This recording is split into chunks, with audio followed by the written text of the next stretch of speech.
इसमें कुछ जो मेन टॉपिक है उसको कवर करेंगे। वर्क एट हाइट किसे बोलते हैं, है ना, फॉल प्रोटेक्शन क्या है, फॉल प्रिवेंशन क्या है, इसकी जरूरत क्यों है हमें हाइट पर काम करने के लिए। तो सबसे पहले हम समझ लेते हैं हाइट क्या है, यानी वर्क एट हाइट क्या है।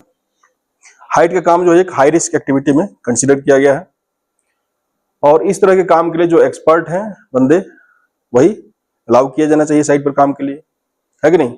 और हाइट पर जब काम करते हैं आप टूल्स इक्विपमेंट वो भी यूज करते हैं। तो हाइट पर मेन जो देखा जाए मेन दो तरह का रिस्क है, यानी पहला क्या है फॉल ऑफ पर्सन और दूसरा क्या है फॉल ऑफ मटेरियल। दो मेन रिस्क है। अब आगे बढ़ने से पहले में समझते हैं कितने हाइट को हम हाइट बोल रहे हैं। बाकी लोग 1.8 मीटर। 1.8 मीटर क्यों बोल रहे हैं, 1.8 मीटर ही क्यों, कुछ लॉजिक तो होगा कि 1.8 मीटर ही क्यों बोल रहे हैं, एनी आइडिया। देखिए आदमी की एवरेज हाइट कितना है, कुछ लोग 5 फीट के भी हैं, थोड़ा सा डीपली समझिए इस बात को, कुछ लोग 5 फीट के भी हैं, कुछ लोग 6 फीट के भी हैं। तो 5 फीट वाले बहुत कम है, 6 फीट वाले भी बहुत कम है। मैक्सिमम लोगों की हाइट किस रेंज में वेरी करती है, 5 फीट 4-5 इंच से लेकर के 6-7 इंच 8 इंच 9 इंच तक, यानी इस रेंज में ज्यादा लोगों की हाइट है। ठीक है, यानी एवरेज अगर देखा जाए तो एवरेज जो आदमी का हाइट है 1.8 मीटर के आसपास में, यानी 5 फीट 8 इंच या 9 इंच के आसपास में होगा अगर फीट में कन्वर्ट करेंगे तो। यानी जो आदमी की एवरेज हाइट है उस हाइट तक काम हम आसानी से कर सकते हैं ना, कर सकते हैं कि नहीं।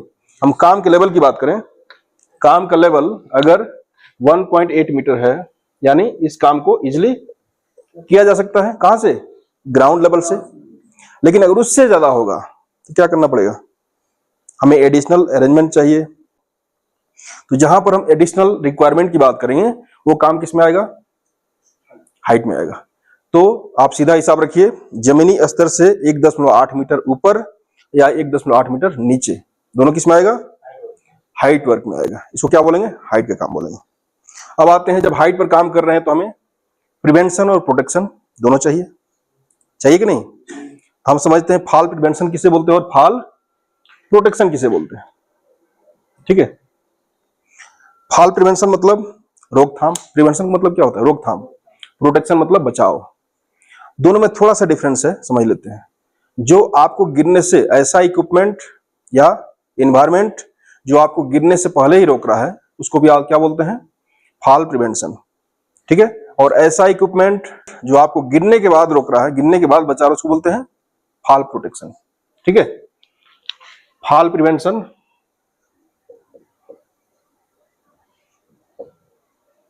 And protection.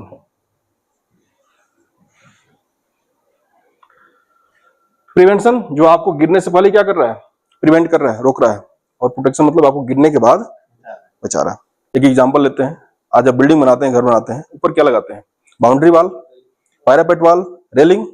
तो ये क्या है, रेलिंग क्या है, प्रिवेंशन, आपको प्रिवेंट कर रहा है, वो क्या है, प्रिवेंशन सिस्टम है।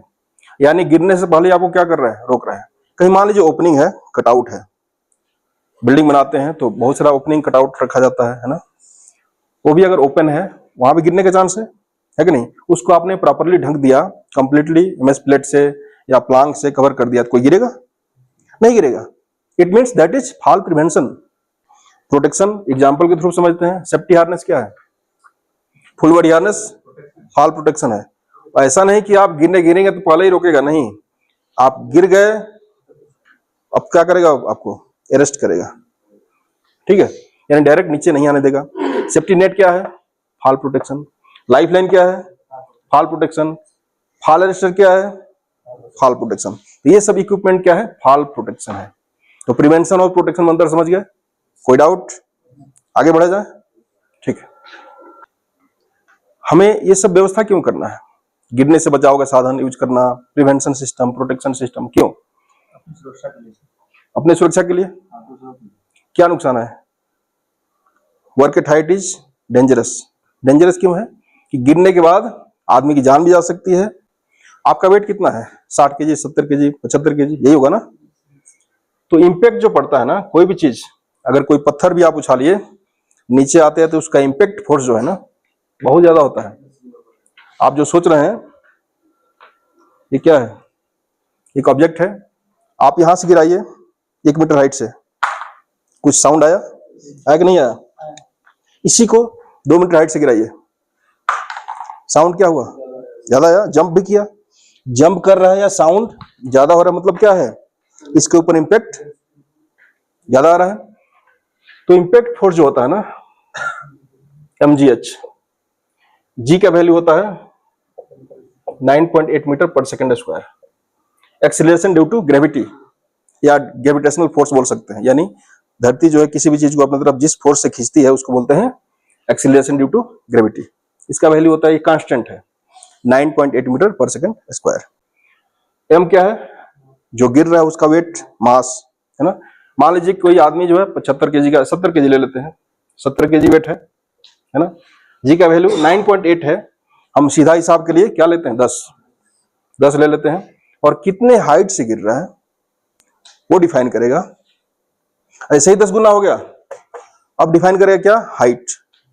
कितने हाइट से कोई ऑब्जेक्ट या कोई आदमी फॉल हो रहा है, ठीक है। मान लेते हैं 5 मीटर, ठीक है। कितना हो गया? 3500 केजी, यानी उसके ऊपर 3500 केजी का इंपैक्ट। ये वेट नहीं है, ऐसा नहीं कि आदमी का वेट बढ़ रहा है, ये क्या है? Impact force. आप जो सोच रहे हैं आपका वेट 70 केजी है या 80 केजी है, 5 मीटर हाइट से गिरने से इतना ही प्रेशर होगा, नहीं। अब देखिए कितना हो गया। हम यहां पर वर्टिकल फॉल की बात कर रहे हैं। अगर हॉरिजॉन्टली अगर कोई गिरता है, लुढ़कता है, तो उस केस में कम हो सकता है, डिपेंड करता है आपका स्लोप कितना है। लेकिन वर्टिकल फॉल की बात करें, ठीक है, तो डिफाइन करेगा हाइट, कितने हाइट से आप गिर रहे हैं, आपके ऊपर इंपैक्ट कितना पड़ेगा। तो हम यहां देखेंगे गिरने के पीछे क्या क्या रीजन हो सकता है, कौन कौन सा फैक्टर हो सकता है ना। यहां 4 फैक्टर लिया हुआ है। पहला जो है इंजीनियरिंग फैक्टर।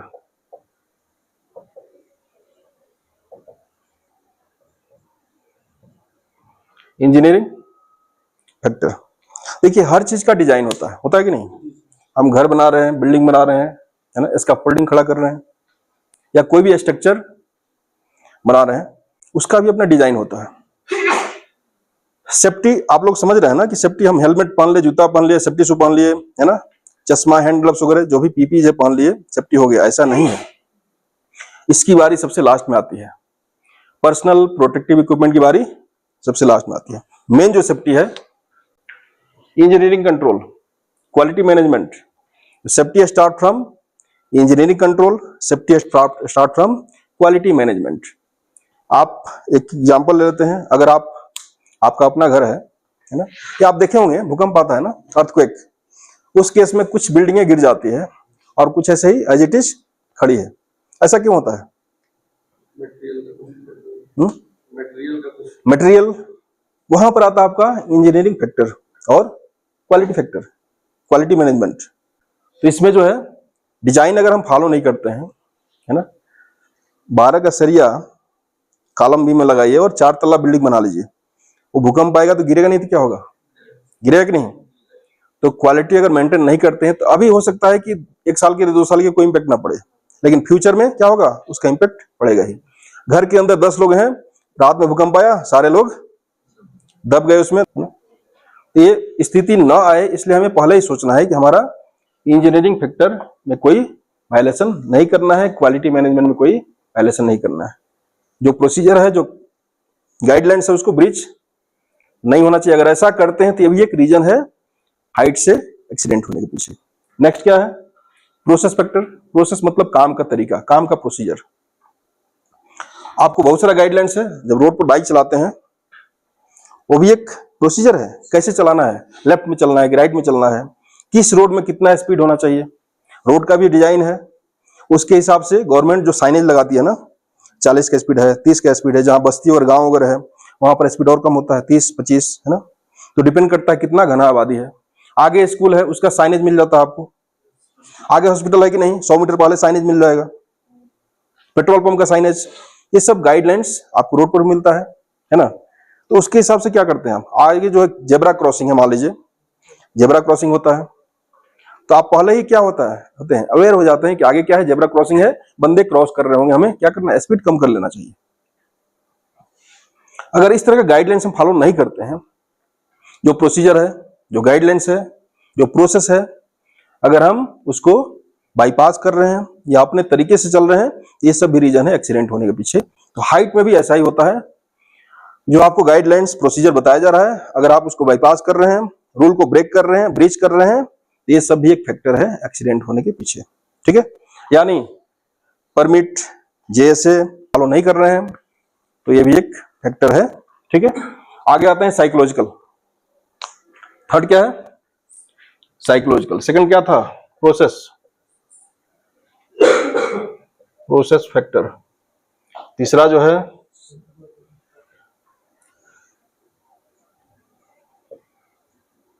Psychological factor. ठीक है, साइकोलॉजिकल फैक्टर क्या बोलता है, कुछ लोगों को ब्लड देख के डर लगता है, कुछ लोगों को ऊंचाई से डर लगता है, उसको फोबिया बोलते हैं, है ना। वाटर फोबिया भी होता है, हाइट फोबिया होता है। अगर आप हाइट पर काम कर रहे हैं, आपको इस तरह का पहले से ही डर है ना, फोबिया है, तो ठंडे के मौसम में भी क्या होगा, पसीना आएगा, पैर कांप रहा है, हाथ कांप रहा है, देखने से डर लग रहा है कि अब चक्कर आ जाए, गिर जाएंगे, ऐसी स्थिति होती है। तो ऐसा अगर कुछ है तो आपको पहले क्या करना है, बताना है, या उसका टेस्ट भी होता है, वर्टिगो टेस्ट होता है, हाइट फोबिया टेस्ट होता है। टेस्ट में जो लोग पास कर गए उनको हाइट के लिए चलाता है, अदरवाइज ग्राउंड लेवल पर काम करते हैं। ठीक है, तो वो भी एक रीजन है एक्सीडेंट होने के पीछे। लास्ट जो है वेदर फैक्टर। वेदर मतलब मौसम अगर खराब है, मौसम ठीक नहीं है, बारिश हो रहा है, स्नोफॉल चल रहा है, हवाएं तेज चल रही है। और हाइट की बात करें, एच बर ओसा बोलता है कि अगर किसी को हाइट पर काम करना है तो हवा का जो है प्रेशर, विंड प्रेशर 37 किलोमीटर प्रति घंटे से कम होना चाहिए। 37 किलोमीटर प्रति घंटे से कम होना चाहिए, तो हम अलाउ कर सकते हैं। अगर 37 है या उससे ज्यादा है तो हाइट का काम सस्पेंड करना। ठीक है, आगे बढ़े।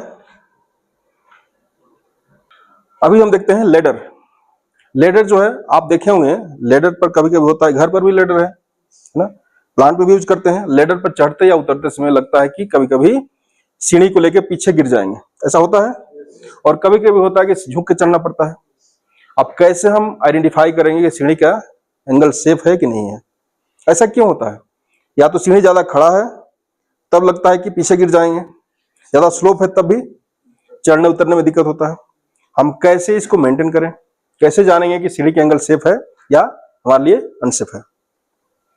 मान लेते हैं 6 मीटर हाइट है, यहां आपको क्या करना है, लेडर आपने लगाया, ये ग्राउंड है, ये सपोज क्या है, सीढ़ी है। और एक और चीज ध्यान रखिए, जो प्लेटफॉर्म है वहां से कम 3 रंग्स एक्स्ट्रा होना चाहिए लेडर का, यानी 1 मीटर के आसपास में एक्स्ट्रा होना चाहिए कि आप पकड़ के वहां पर लैंडिंग कर सकें। ठीक है, ये तो हो गया। अब आते हैं हमें इसका एंगल की बात करें तो स्टैंडर्ड बोलता है कि इसका एंगल कितना होना चाहिए, 75 डिग्री। जो लोग पढ़े लिखे हैं, सुपरवाइजर इंजीनियर हैं, वो तो समझ सकते हैं कि हाँ हमें ये करना है, 4:1 रेशियो मेंटेन करना है। लेकिन जो वर्कर जो पढ़े लिखे नहीं है, नहीं समझ पा रहे, वो कैसे करेंगे? क्वेश्चन है कि नहीं? ये जो सबसे आसान तरीका है, एक थंब रूल है, सीढ़ी का पैर अपने पैर में सटाइए। मान लीजिए ये कौन है, धर्मेंद्र है, ठीक है, पैर में सटाइए, खड़े हो जाइए और दोनों हाथ से अगर इसको पकड़ सकते हैं सीढ़ी को, तो समझ लीजिए सीढ़ी का एंगल क्या है, that is near by 75। 1 degree आगे पीछे हो सकता है, चलेगा, 75 के आसपास में होगा। क्लियर? अभी तक तो आपने देखा कि हाँ हाइट पर काम के लिए हमें क्या क्या करना है, कौन कौन सा सुरक्षा व्यवस्था मेंटेन करना है, ठीक है, कौन कौन सी प्रक्रियाएं फॉलो करनी है। लेकिन अब देखते हैं हमें हाइट पर किस किस कंडीशन में काम नहीं करना है। कोई बताएगा, कोई आइडिया? बारिश के मौसम में, बारिश में, हवा में और के साथ और कोई? तेज हवा में काम नहीं करना है और खराब मौसम में। ठीक है, वेरी गुड। तो यहाँ पर जो है ना, आप 4-5 फैक्टर को कंसीडर करके चलिए। क्या क्या है, फोटो भी दिया हुआ है यहाँ पर। व्हेन फीलिंग फैटिग और डिजीनेस, मेंटली या फिजिकली फिट नहीं है उस केस में भी हाइट पर काम नहीं करना है। Second, if your fall protection equipment is defective और डैमेज, आप जिस फॉल प्रोटेक्शन इक्विपमेंट का यूज करने वाले हैं वो डिफेक्टिव है या डैमेज है, टूटा फूटा है, उस केस में भी हाइट पर काम नहीं करना है। ड्यूरिंग हाई विंड प्रेशर, मैं बीच में भी जिक्र किया था मैंने कि अगर हवा का प्रेशर 37 किलोमीटर प्रति घंटे से ज्यादा है तब भी हाइट पर काम नहीं करना है। Next, if scaffold is covered with ice और स्नो, बर्फबारी चल रही है, बारिश हो रहा है, बर्फ गिर रहा है, उस केस में भी हाइट पर काम नहीं करना। और लास्ट जो है, व्हेन विजिबिलिटी इज पुअर, अगर दिखाई नहीं दे रहा है, लाइटिंग नहीं है, इल्यूमिनेशन पुअर है, उस केस में भी हाइट पर काम नहीं करना। कोई डाउट? आगे बढ़े।